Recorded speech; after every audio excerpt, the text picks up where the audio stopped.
En el corazón de Silao, Guanajuato, durante los primeros años de la década de 1960, se levantaba una casa grande y silenciosa en la esquina de la calle Hidalgo. Su fachada era de cantera gris, con balcones de hierro forjado y ventanas altas que rara vez se abrían.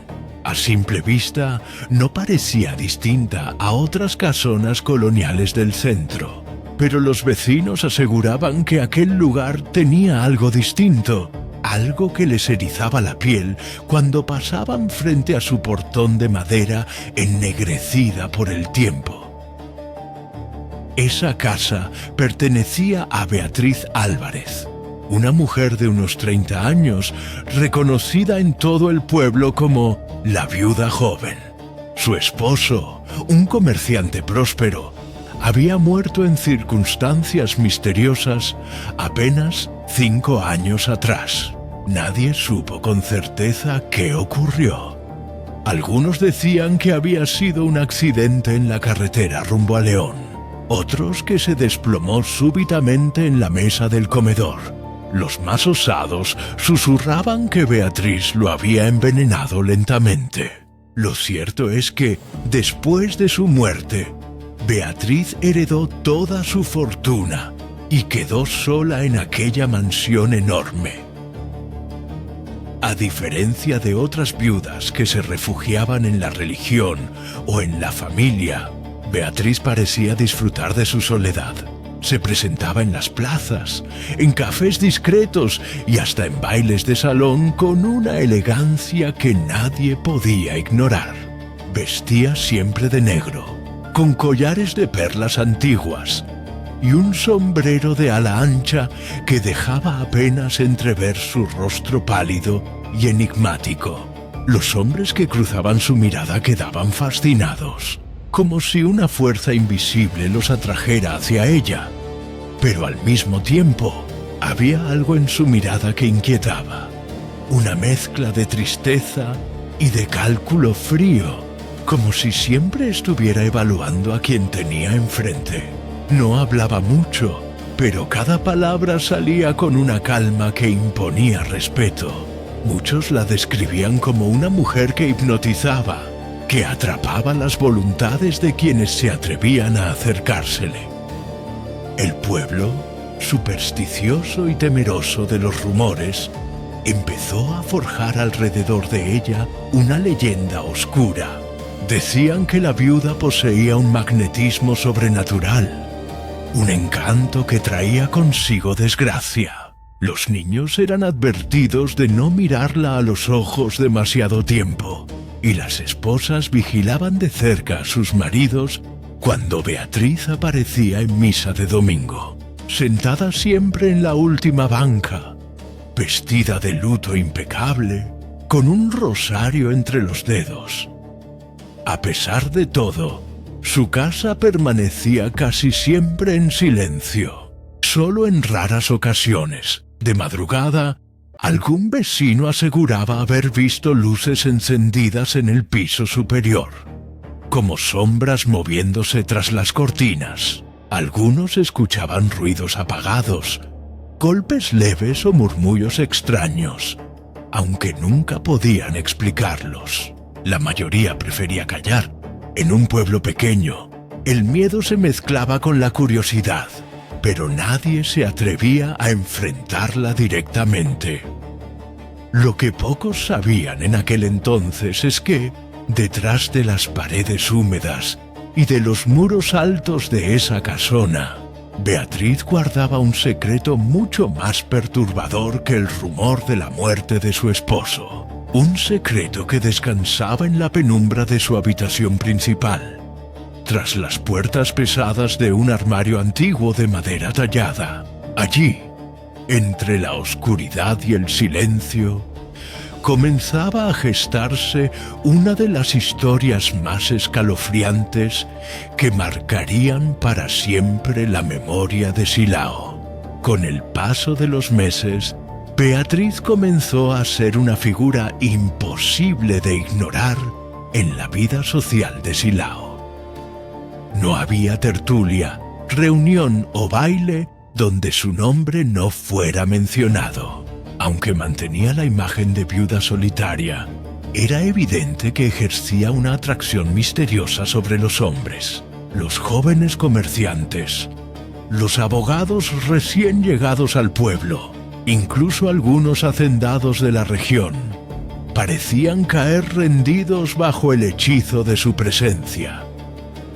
No era solamente su belleza lo que los atrapaba, su rostro fino, sus labios siempre pintados en un tono oscuro, la piel blanca como porcelana, sino la manera en que se movía y hablaba. Cada gesto suyo parecía calculado, desde la inclinación de su cabeza hasta el leve roce de sus dedos sobre el brazo de algún caballero distraído. Beatriz dominaba el arte de la seducción con una naturalidad escalofriante, como si hubiera nacido para manipular deseos ajenos. Los hombres que aceptaban su compañía contaban que estar cerca de ella era una experiencia extraña, una mezcla de placer y de inquietud. Algunos decían que su perfume, una fragancia intensa a jazmín y almizcle, permanecía impregnado en la ropa durante días, como si ella no lo soltara del todo. Otros hablaban de la sensación de ser observados incluso cuando estaban solos, como si los ojos de Beatriz los siguieran desde algún rincón oscuro. Pero lo más inquietante era el destino de esos hombres. Uno a uno, tras dejarse ver junto a Beatriz, empezaban a desaparecer de la vida pública. Al principio, las excusas parecían lógicas. Viajes de negocios, asuntos familiares, mudanzas repentinas. Sin embargo, sus ausencias se alargaban sin explicación, y con el tiempo, las familias dejaban de tener noticias de ellos. Las mujeres del pueblo comenzaron a notar el patrón. Beatriz se llevó al mío. Murmuraban en voz baja en el mercado o a la salida de la iglesia. Aunque nunca había pruebas, la coincidencia era demasiado clara. El magnetismo de la viuda parecía estar teñido de tragedia. En medio de las habladurías, Beatriz seguía apareciendo en público con la misma serenidad de siempre. Jamás respondía a los rumores, jamás se inmutaba ante las miradas acusadoras. Al contrario, sonreía con un aire enigmático que, lejos de disipar las sospechas, las alimentaba aún más. Los hombres la seguían deseando, las mujeres la temían, y el pueblo entero empezaba a construir la imagen de una viuda encantadora. Sí, pero también peligrosa. Nadie podía negar su encanto, ni tampoco ignorar la sombra de misterio que se alargaba tras sus pasos. Las desapariciones comenzaron como hechos aislados, tan discretos que al principio nadie se atrevió a relacionarlos con la viuda de Silao.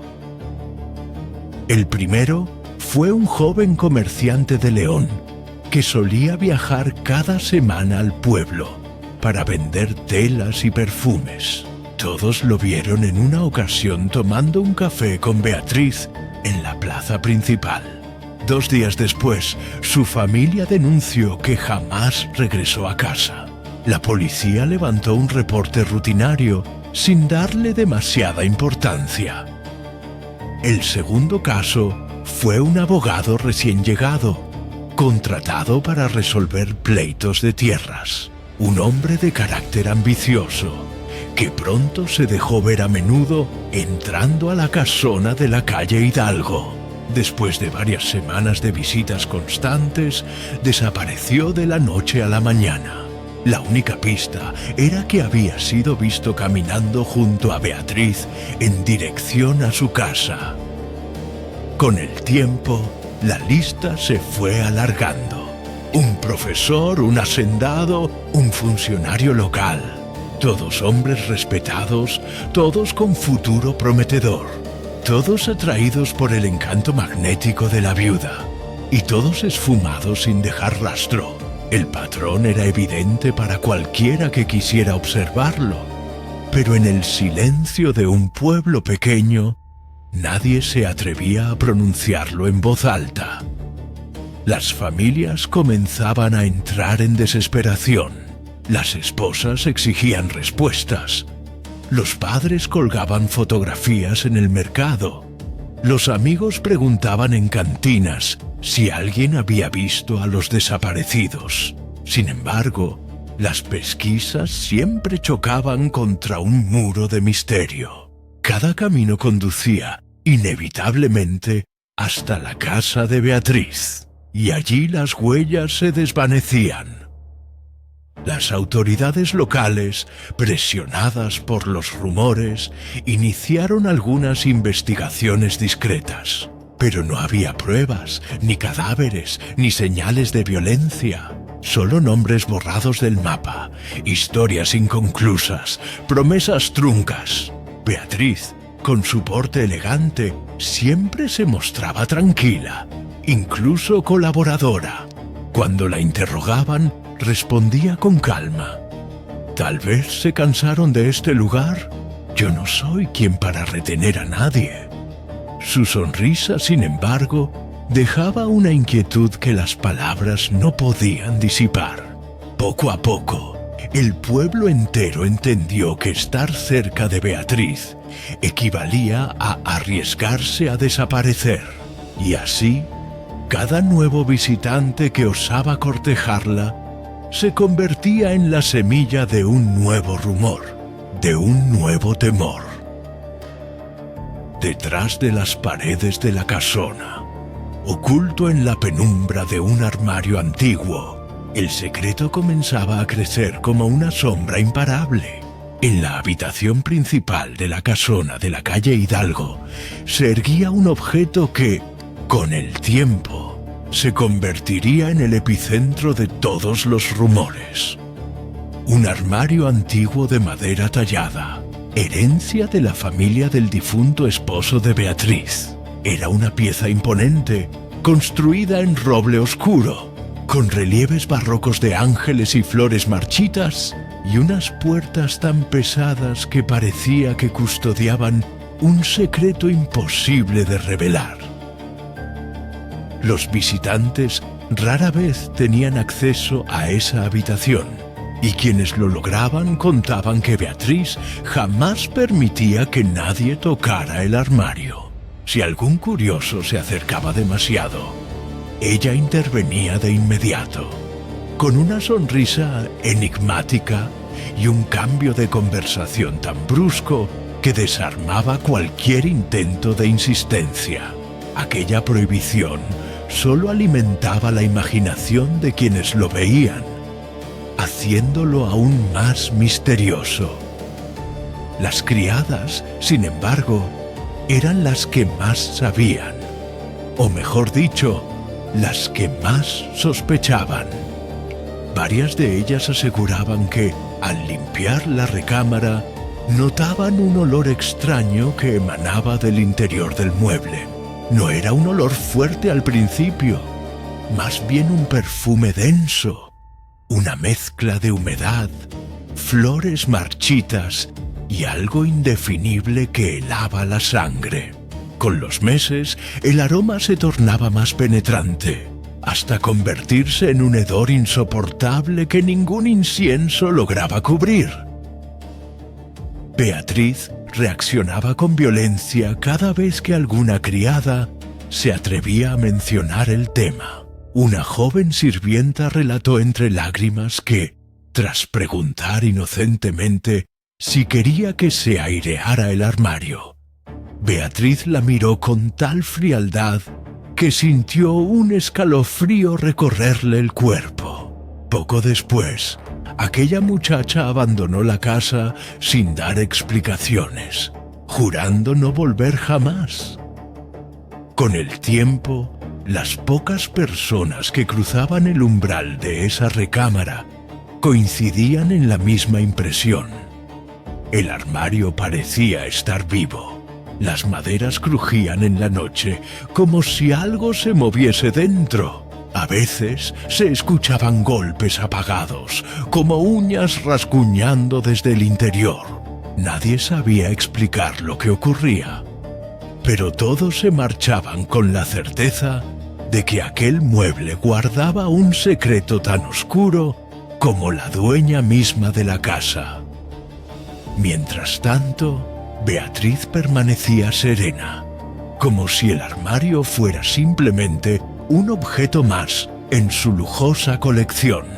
Pero en lo profundo de sus ojos brillaba un destello inquietante cada vez que posaba la mano sobre la llave dorada que mantenía cerrado aquel cofre de secretos. El primer amante que desapareció en la vida de Beatriz se llamaba Rafael Méndez, un comerciante joven que viajaba con frecuencia desde León hasta Silao para vender telas finas, perfumes franceses y relojes importados. Tenía apenas 30 años, una sonrisa franca y el tipo de ambición que lo hacía destacar entre los demás. Cuando conoció a Beatriz en un café de la plaza, quedó inmediatamente cautivado por su porte elegante y su aura de misterio.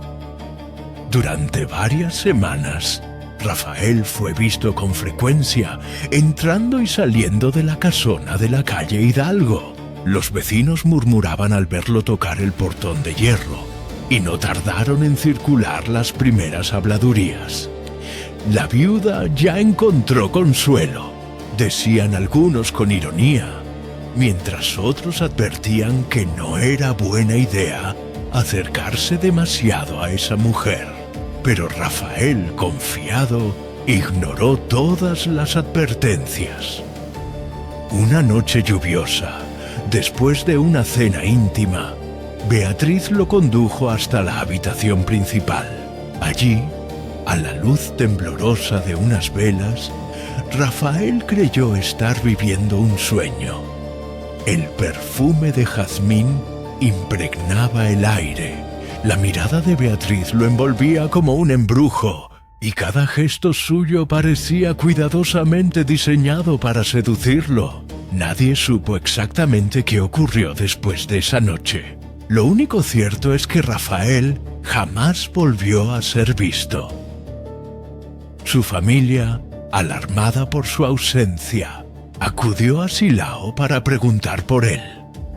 Algunos vecinos recordaban haberlo visto con la viuda, pero ninguno pudo dar más detalles. Beatriz, interrogada con cortesía, sonrió y dijo que Rafael había partido en un viaje de negocios. Incluso sugirió que quizá regresaría con noticias en unos meses. Nadie pudo contradecirla.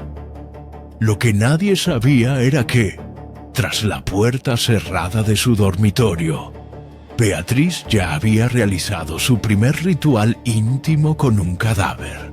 Rafael, tendido sin vida, fue cuidadosamente vestido con una camisa blanca y un traje oscuro, como si aún se preparara para una cita.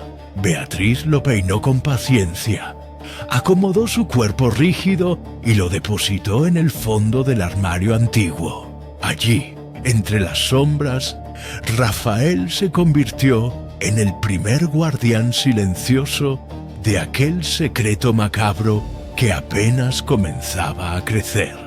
Tras la desaparición de Rafael, la vida de Beatriz adquirió un nuevo matiz. Lo que para el pueblo era un misterio sin explicación, para ella se había convertido en un secreto íntimo que la mantenía viva.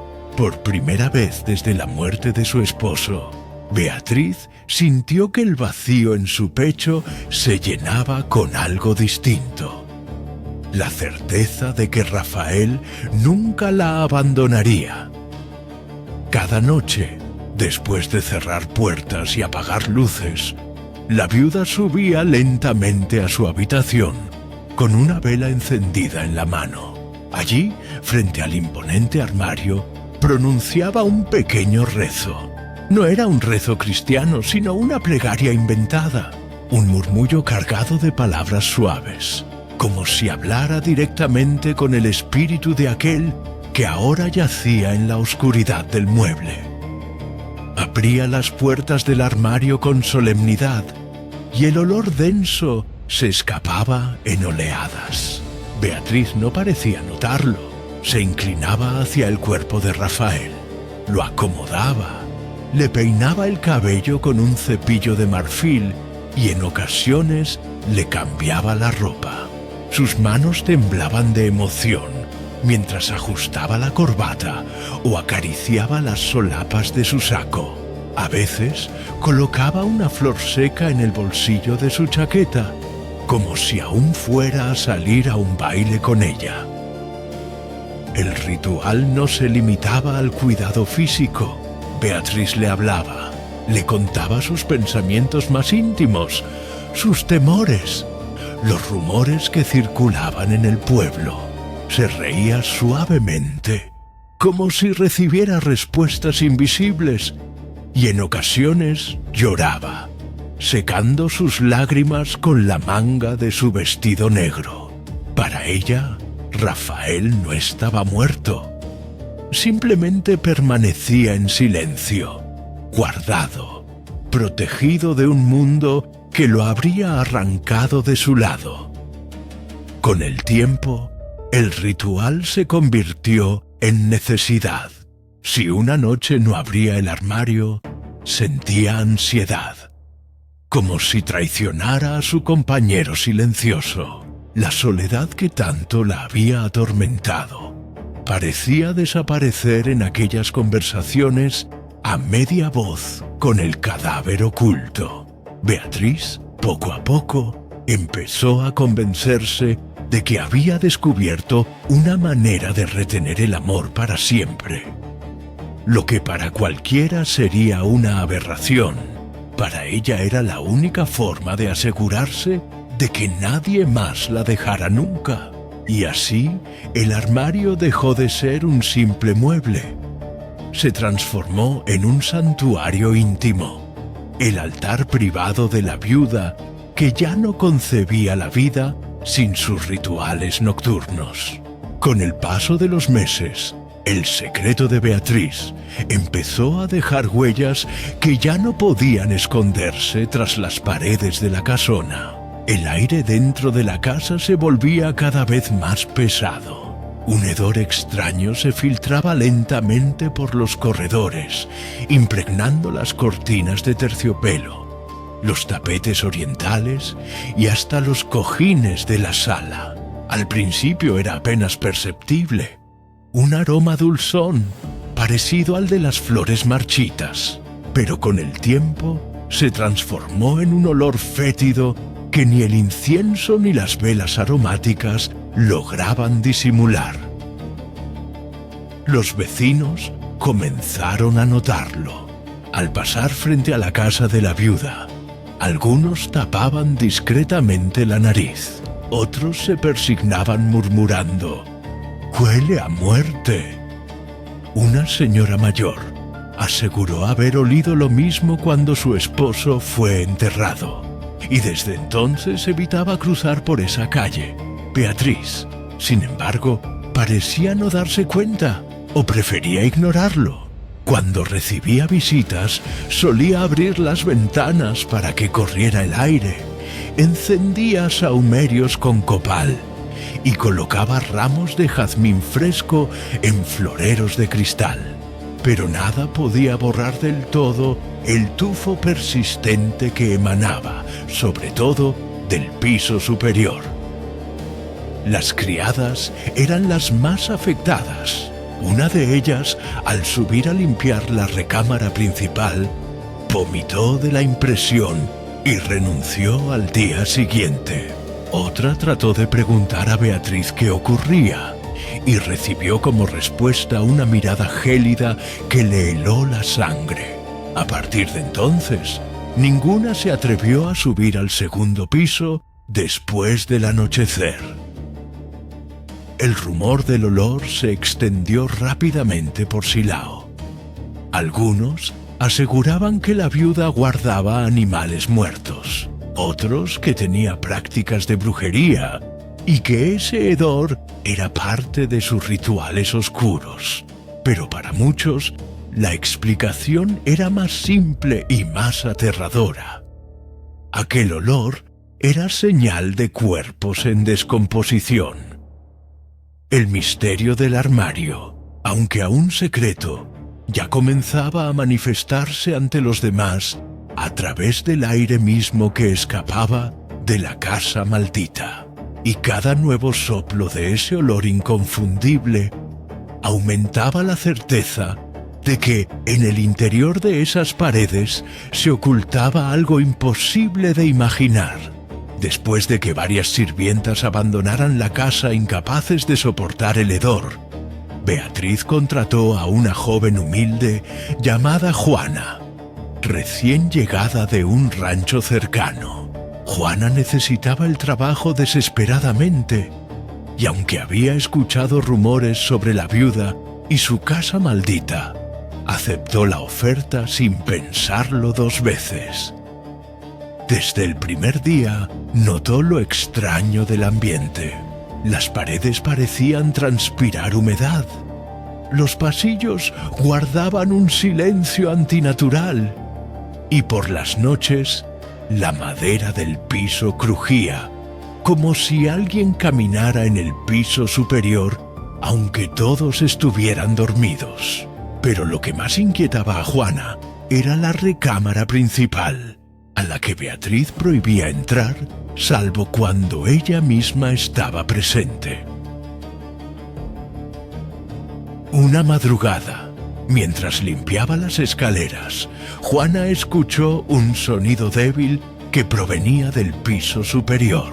Al principio pensó que era el viento, pero pronto distinguió claramente un golpeteo rítmico, como uñas rasguñando desde el interior de algún mueble.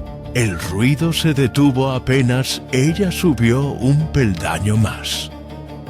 Con el corazón latiendo con fuerza, Juana se acercó a la puerta de la recámara y apoyó el oído.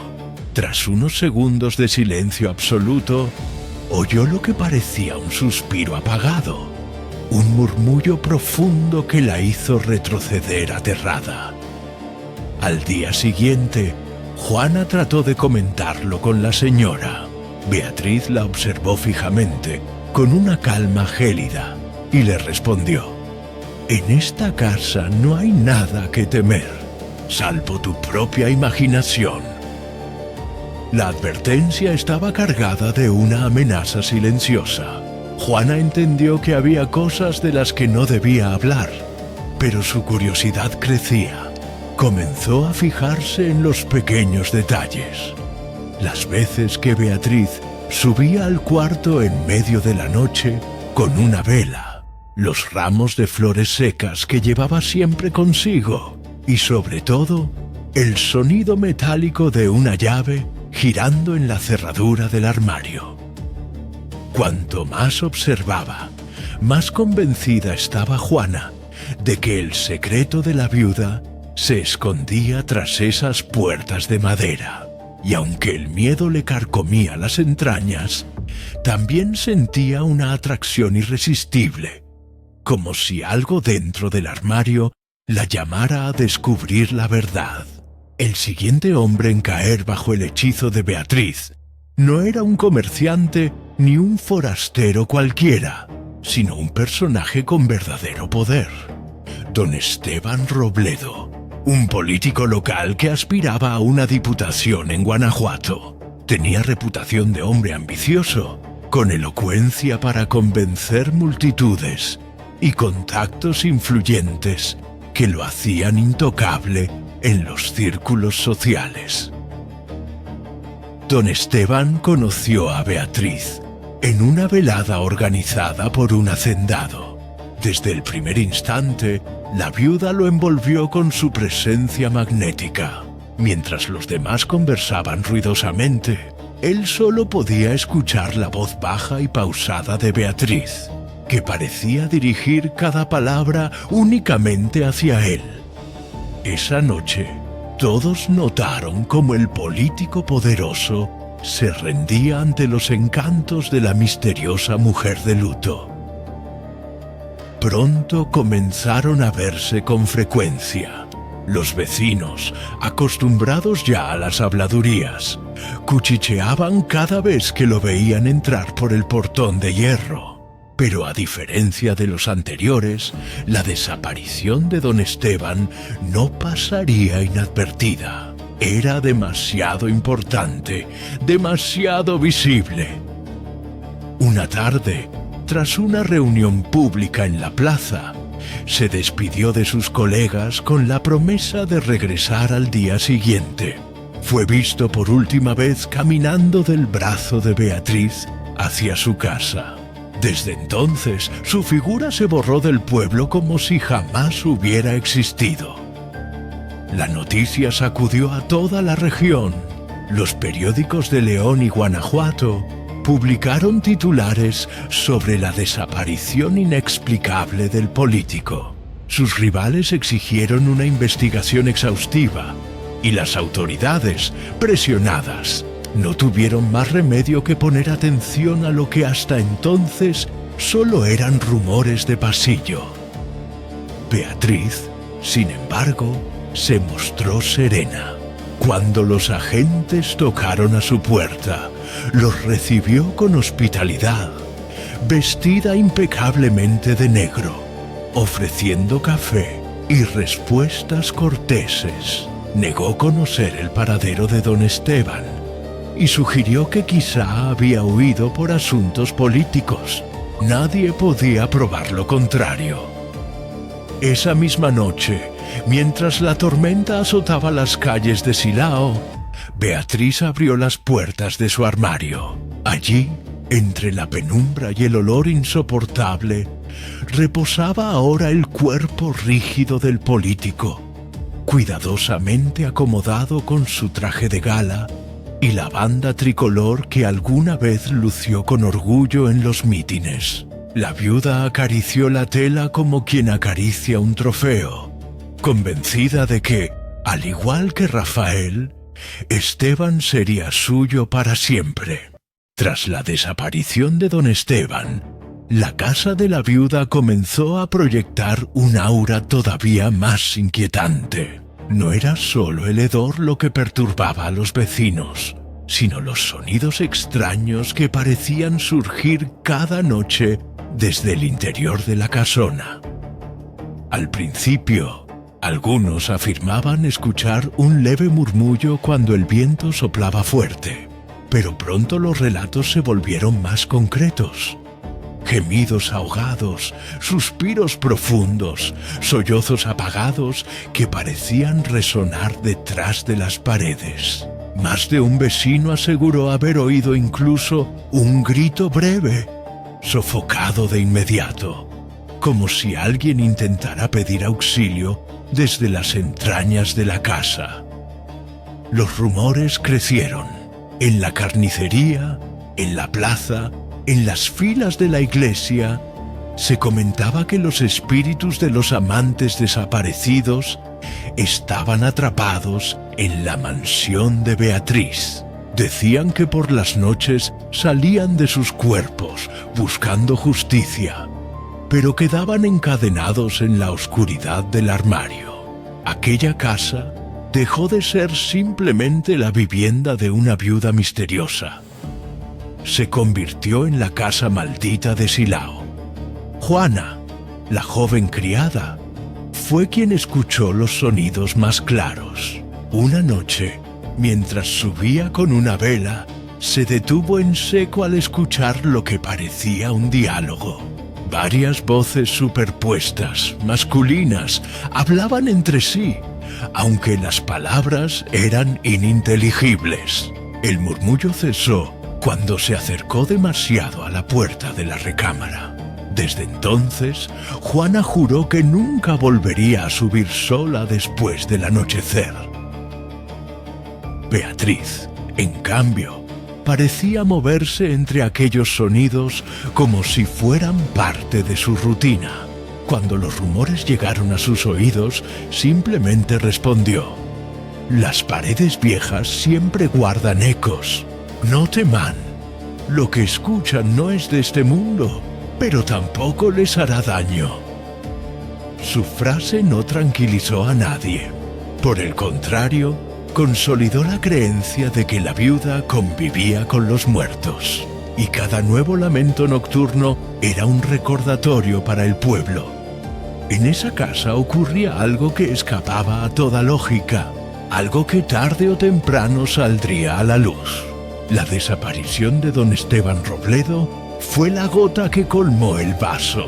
Hasta entonces, las autoridades habían ignorado las habladurías sobre la viuda de Silao, considerándolas chismes de pueblo. Pero la presión de los periódicos, los reclamos de la familia del político y la inquietud creciente de los ciudadanos obligaron a la policía a actuar. Una patrulla comenzó a rondar discretamente los alrededores de la casona de la calle Hidalgo. Los agentes tomaban nota de cada movimiento. ¿Quién entraba? ¿Quién salía? ¿Cuánto tiempo permanecía adentro? Lo curioso era que, después de la desaparición de Esteban, ningún hombre volvió a ser visto cruzando aquel portón. Beatriz parecía más solitaria que nunca, y sin embargo, las sospechas no hicieron más que aumentar. Los oficiales entrevistaron a varios vecinos. Todos coincidían en ciertos puntos. El hedor insoportable que emanaba de la casa, los sonidos extraños que se escuchaban por las noches y las múltiples desapariciones que, de una forma u otra, terminaban vinculándose a la viuda. Algunos hablaron de ver luces encendidas en altas horas de la madrugada. Otros de sombras que se movían detrás de las cortinas. Aunque nada de esto constituía prueba concreta, el expediente policial comenzaba a engordar. Un detective de León, llamado Comisario Herrera, fue asignado al caso.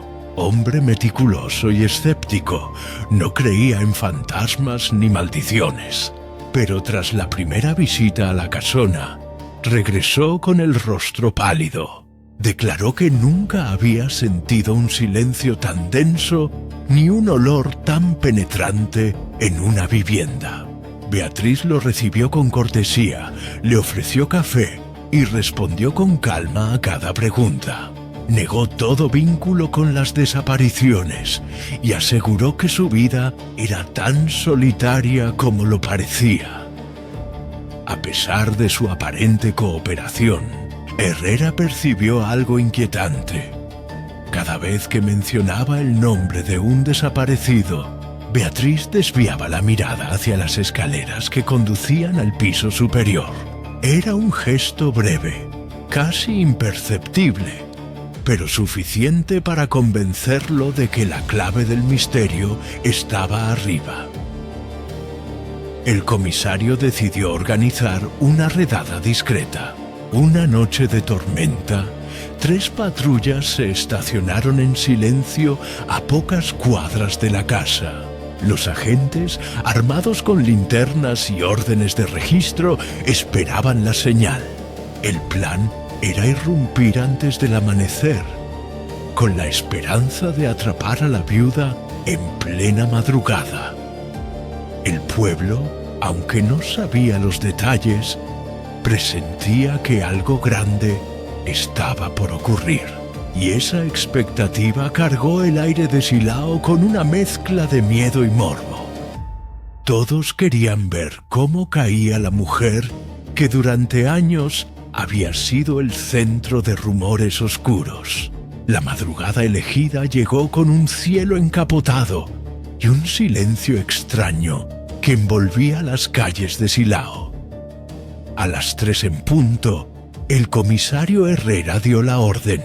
Los agentes avanzaron con sigilo hacia la casona de la calle Hidalgo. empuñando linternas y armas, mientras la lluvia comenzaba a golpear los balcones de hierro. Golpearon con fuerza el portón y tras varios intentos lo derribaron. El eco del golpe resonó en todo el vecindario. Dentro, la casa estaba en penumbras, iluminada apenas por las velas que Beatriz acostumbraba a dejar encendidas. El hedor era insoportable. Una mezcla densa de humedad, flores podridas y carne corrompida. Varios agentes tuvieron que cubrirse la boca y la nariz para no vomitar. Beatriz apareció en lo alto de la escalera, vestida de negro como siempre, sosteniendo un rosario en la mano.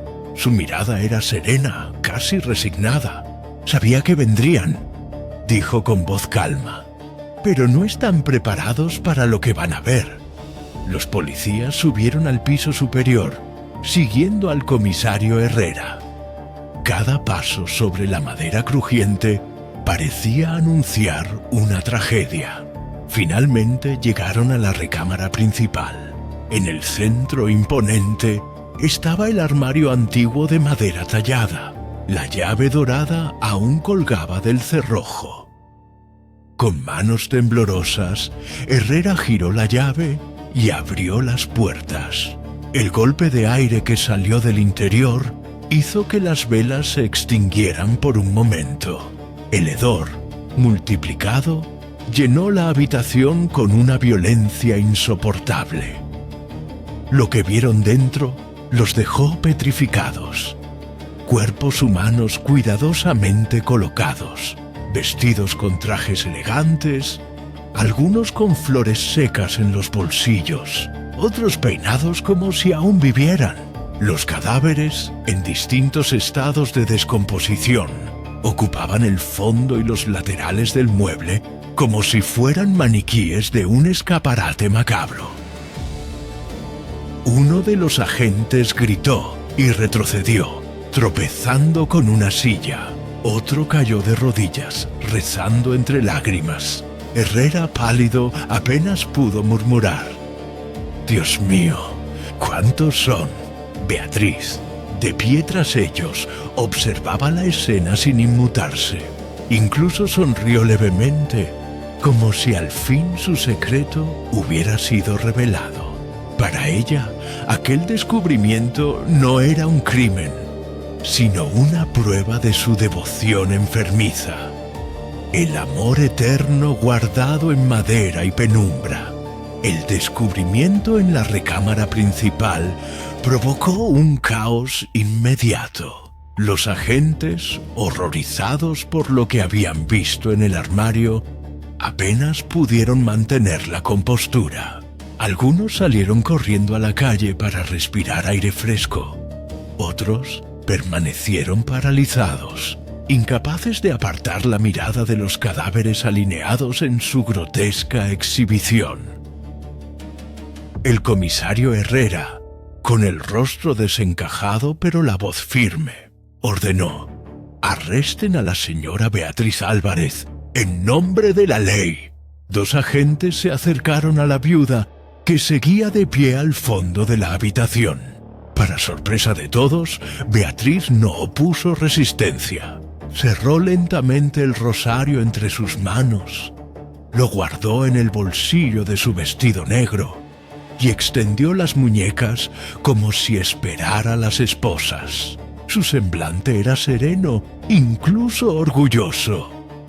«No quería que me dejaran nunca», susurró mientras le aseguraban las manos.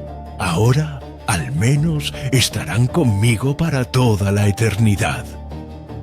El eco de sus palabras estremeció a los presentes. Juana, la criada, que había seguido a los policías hasta el cuarto, rompió en llanto, convencida de que al fin se confirmaban sus peores sospechas. La bajaron por la escalera, mientras los vecinos, alertados por el ruido, se agolpaban en la calle bajo la lluvia. Cuando la vieron salir esposada, Muchos gritaron insultos, otros se santiguaban, y no faltó quien lanzara piedras contra la fachada de la casona. Pero Beatriz, en medio de la multitud enfurecida, caminaba erguida, sin mostrar temor ni arrepentimiento. La llevaron a la comisaría de León bajo fuerte custodia. En el trayecto, el comisario Herrera no pudo evitar preguntarle con voz baja: ¿por qué lo hizo, señora? ¿Por qué guardar a los muertos en un armario? Beatriz giró el rostro hacia la ventana, donde la lluvia golpeaba sin cesar, y respondió con calma: porque los vivos siempre se van, pero los muertos se quedan. Aquella confesión, tan simple y tan perturbadora, quedaría grabada para siempre en la memoria del comisario. El arresto de Beatriz Álvarez conmocionó no solo a Silao, sino a todo Guanajuato. Los periódicos de la época no tardaron en bautizarla con un nombre que la marcaría para siempre: la viuda del armario. Cada día aparecían titulares sensacionalistas describiendo con morbo los detalles del hallazgo, mientras multitudes se agolpaban frente a la cárcel para intentar ver a la mujer que había escandalizado a toda la región. El juicio comenzó semanas después en León, en medio de una expectación inusitada. La sala estaba abarrotada. Periodistas curiosos, familiares de desaparecidos y hasta clérigos se disputaban un lugar para presenciar lo que se anunciaba como el proceso más macabro de la década. Los fiscales presentaron pruebas contundentes: las fotografías de los cadáveres hallados en el armario, los testimonios de Juana y de los vecinos, además de los registros de hombres desaparecidos vinculados a Beatriz. Cada imagen mostrada provocaba murmullos de horror en la sala. Algunas mujeres se tapaban los ojos, incapaces de resistir la visión de aquellos cuerpos conservados como muñecos grotescos. Beatriz, sentada en el banquillo de los acusados, escuchaba todo en silencio. Vestía nuevamente de negro, el rostro pálido y sereno, como si estuviera en misa y no en un juicio. Cuando se le pidió declarar, habló con una calma escalofriante. «No los maté, solo me aseguré de que nunca me dejaran. Los guardé conmigo, porque el amor verdadero no termina con la muerte». Sus palabras helaron a los presentes. Para la fiscalía, aquella confesión era más que suficiente. Para la opinión pública, era la confirmación de que estaban frente a una mente enferma y peligrosa. Tras varias semanas de audiencias, el tribunal dictó sentencia: cadena perpetua en una prisión de alta seguridad. El juez, visiblemente perturbado, pronunció las palabras finales: la sociedad no puede permitir que alguien trate la muerte con semejante profanación. Usted vivirá el resto de sus días privada de libertad, tal como privó a otros de la suya. El veredicto fue recibido con aplausos y gritos de júbilo entre los presentes. Afuera, la multitud vitoreaba la condena, convencida de que la justicia había triunfado. Pero mientras era escoltada fuera de la sala, Beatriz esbozó una sonrisa leve, casi imperceptible. No parecía derrotada, sino satisfecha, como si, a pesar de todo, en algún rincón oscuro de su memoria, siguiera creyendo que los muertos del armario aún la acompañaban y que ninguna celda sería capaz de arrebatarle esa compañía eterna. Beatriz Álvarez pasó el resto de sus días tras los muros fríos de la prisión de Guanajuato. Nunca mostró arrepentimiento, rechazó a los sacerdotes que querían confesarla y mantuvo el mismo porte sereno que había exhibido en el tribunal. Pasaban los años, pero ella seguía escribiendo en su cuaderno frases enigmáticas, como si conversara con alguien invisible. Las otras reclusas la temían, pues decían que hablaba sola en las noches, pronunciando nombres masculinos en voz baja, y que a veces reía suavemente, como si escuchara respuestas. Murió en 1973, en su celda, con el rosario entre las manos. Su cuerpo fue enterrado en una fosa común, sin flores ni epitafios. Sin embargo, su leyenda apenas comenzaba. La casona de la calle Hidalgo permaneció abandonada durante décadas. Nadie quiso habitarla, ni siquiera cuando fue puesta en venta por las autoridades. Los vecinos juraban que, en noches de tormenta, se veía una silueta femenina asomada al balcón, vestida de negro, sosteniendo una vela. Otros aseguraban que del interior aún escapaba un hedor insoportable, como si el armario siguiera guardando secretos imposibles de enterrar. Con el tiempo, la historia de la viuda del armario se convirtió en un relato recurrente entre las familias de Silao. Los padres advertían a sus hijos que no se acercaran a la vieja casona. Los jóvenes se retaban entre sí a tocar el portón a medianoche.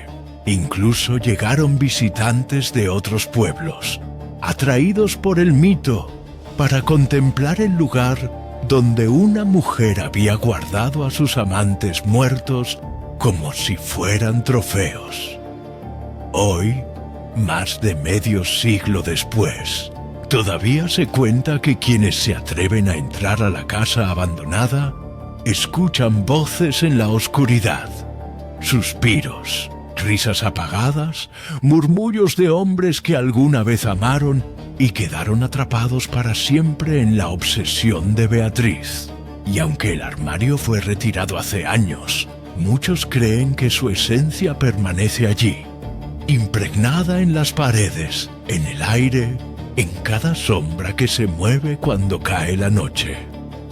Así nació y perdura hasta hoy la leyenda oscura de Beatriz, la viuda que guardaba cadáveres en su armario, un nombre que aún provoca escalofríos en todo Guanajuato.